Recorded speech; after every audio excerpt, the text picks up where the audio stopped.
Se poupar é se perder.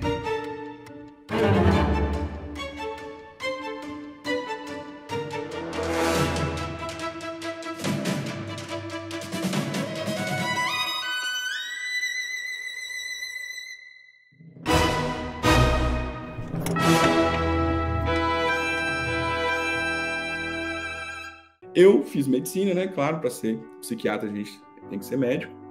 E a faculdade que eu fiz, lá em Juiz de Fora, era uma faculdade assim, muito bem frequentada, né? Assim, pessoas muito bem frequentadas, que eu digo assim, pessoas muitas posses, né? Muito ricas e tal. Eles tinham ali umas posses bem maiores do que eu, na minha família, né? A gente possuía. E o pessoal ia muito arrumado lá para a faculdade. Muito arrumado, muito chique. As meninas, assim, parecia que estava tendo uma festa e não tinham me chamado. E eu, né? Ao invés de eu ir normal, como eu poderia ir normal, eu usava umas roupas, né? Assim, eu já fui, pra você ter uma ideia, eu já fui com camisa rasgada para a faculdade, né? Sendo que eu tinha camisas normais. Mas eu ia com camisa rasgada, tênis All-Star, todo escrito, né? Todo até sujo, não lavava o All-Star, todo surrado. Então, eu tava ali através da minha vestimenta, né? Na minha cabeça, né? Imatura, totalmente imatura, eu tava tentando passar uma mensagem ali para as pessoas. Que é, olha, nesse jogo aí que vocês jogam, que é o jogo financeiro, eu não posso ganhar. Então o que eu faço? Eu meio que desprezo isso na minha cabeça, imatura. Eu desprezo isso. Então olha aqui, ó, não me importo como eu me visto aqui de qualquer jeito. Só que olha que coisa interessante. Eu me vestia desse jeito para ir para a faculdade de medicina. Até que eu cheguei naquela etapa da faculdade de medicina, que é o internato. Você começa a atender as pessoas. E aí tinha tinha uma certa roupa ali que era obrigatória, porque era o jaleco, né, que a gente jogava por cima. E aí teve primeira vez que eu fui atender o paciente, eu lembro disso até hoje, né? Eu estava sentado assim, e aí a secretária foi chamar o primeiro paciente para mim. E aí ela pegou, falou: Sal, pode chamar? Eu falei: pode. Na hora que ela chamou, foi lá chamar o paciente, eu fiz esse movimento assim de me levantar. Quando eu fiz esse movimento assim de levantar, eu olhei para o meu pé e eu vi aquele tênis surrado, aquele All-Star surrado, todo escrito e rabiscado e sujo.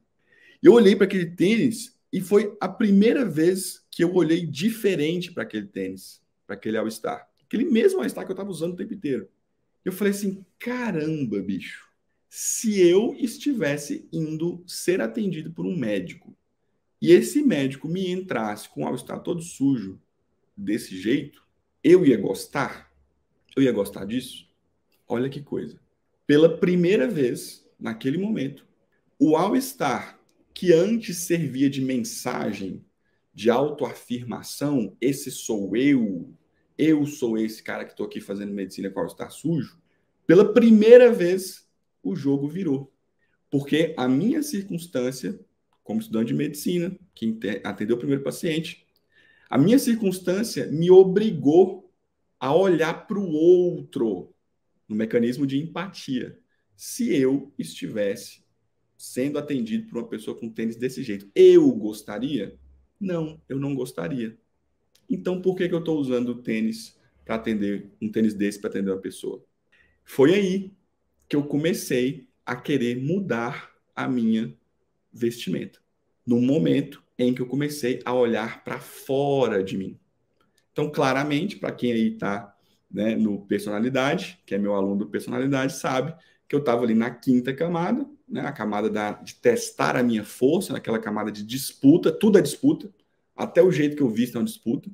E eu passei, né, eu comecei a ter questionamentos de sexta camada, graças a Deus, eu estava na hora, 20 e poucos anos, até tardiamente, comecei a olhar para o outro. E aí eu comecei a me vestir não para pensar exclusivamente em mim, mas para pensar naquele ao qual eu serviria, no caso, os meus pacientes.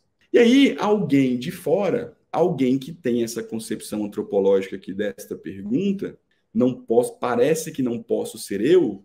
Imagina se eu tivesse essa concepção antropológica. O que eu ia pensar? Nossa, agora eu tenho que trocar de tênis. Nem posso ser eu. Porque o verdadeiro eu é aquele que usa esse tênis porque ele sempre usou esse tênis há um tempo. Não, criatura. De onde veio esse desejo meu de usar um tênis surrado? Provavelmente de alguma banda que eu escutava rock quando eu era mais novo, né? Provavelmente algum vocalista de alguma banda que usava o tênis assim, e eu peguei aquilo para mim. Isso quer dizer que isso sou eu? Não. Isso era só um cacareco mental, um arremedo mental que eu estava copiando de alguém de um outro lugar por um motivo banal qualquer. Porque eu podia gostar de rock, como eu podia gostar de forró, como eu podia gostar de qualquer coisa. Então, na verdade mesmo, o verdadeiro eu, né, o verdadeiro eu, o meu verdadeiro eu, o seu verdadeiro eu, é aquele mais elevado que nós conseguirmos ser. Então, não é para nivelar por baixo, não é para ficar se contentando com versões baixas do nosso eu.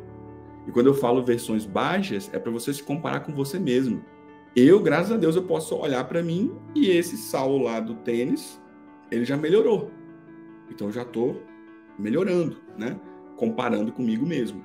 Então eu gostaria que você passasse a se enxergar deste modo também.